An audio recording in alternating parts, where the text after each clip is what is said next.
हाथी दांत किस लिए इस्तेमाल होते थे? प्लास्टिक क्यों इजाद किया गया? प्लास्टिक के मुआशरे पर क्या असरात हैं? हाथी दांत से प्लास्टिक तक का सफर। प्लास्टिक का लफ्ज यूनानी जबान के लफ्ज प्लास्टिकोस से निकला है, जिसके मानी मुख्तलिफ शक्ल में तब्दील होने की सलाहियत के हैं।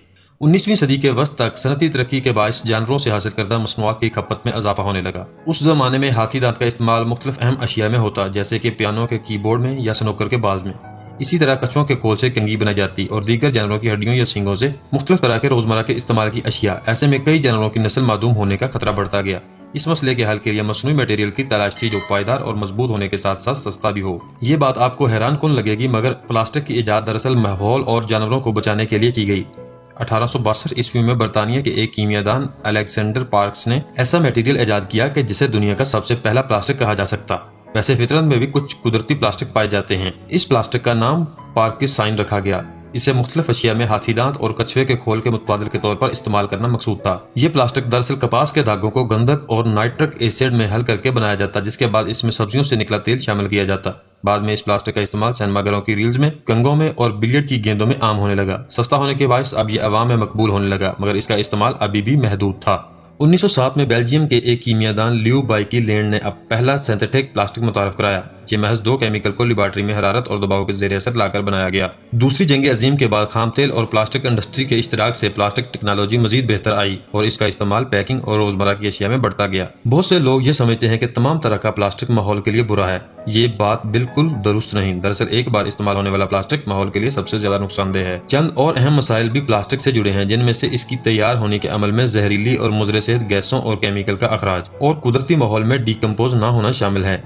प्लास्टिक की उम्र बेहद तवील होती है। एक प्लास्टिक के टुकड़े को जो बोतलों, पैकिंग या घरेलू इस्तेमाल के काम आता है, माहौल में डिकम्पोज यानी गलने सड़ने में सदियां लग जाती हैं। वजह यह कि इसे कुदरत में मौजूद बैक्टीरिया या दीगर माइक्रोब आसानी से कीमियाई तौर पर तोड़ नहीं सकते। इसके अलावा ये ऑक्सीजन या फिजा में मौजूद दीगर गैसों या पानी में मौजूद कई केमिकल से कीमियाई तालमेल नहीं रखता। यही वजह है कि प्लास्टिक के फजले को सही तौर पर ठिकाने लगाना मुश्किल हो जाता है।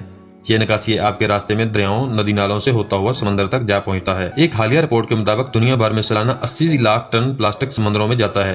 प्लास्टिक महज समंदरों में नहीं, इसके छोटे छोटे ज़रात हमारी खुराक, हवा और पीने के पानी में भी मौजूद होते हैं। इसे माइक्रो प्लास्टिक कहते हैं। यह महज इंसानी सेहत के लिए नुकसानदेह नहीं, बल्कि इससे पौधों और जानवरों की नशोनुमा पर भी मनफी असरात मुरतब होते हैं। दुनिया भर में प्लास्टिक की आलूदगी के हवाले से आज संजीदगी से काम हो रहा है।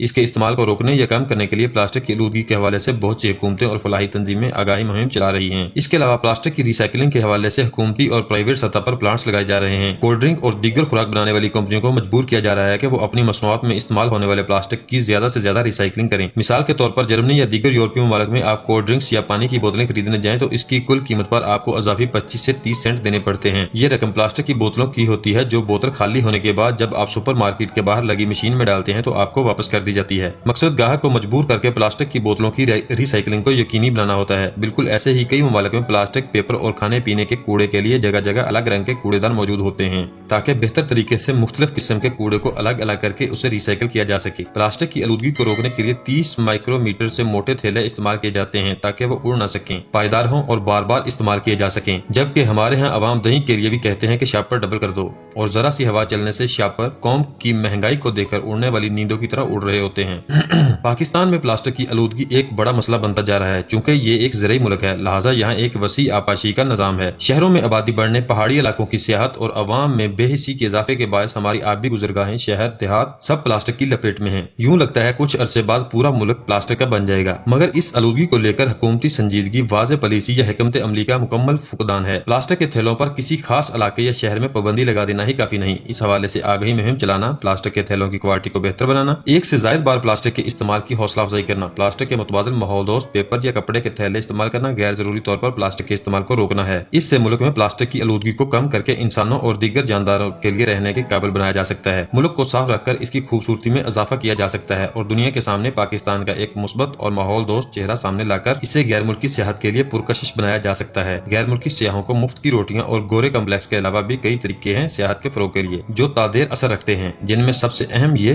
कि प्लास्टिक की आलूदगी का खात्मा और मुल्क को साफ करना है। जरूरत है वाज़ेह हिकमत अमली और शऊर की। उम्मीद करता हूँ आपको वीडियो पसंद आई होगी। मिलते हैं इंशाल्लाह नेक्स्ट किसी वीडियो में, तब तक के लिए मुझे दीजिए इजाजत। अल्लाह हाफिज।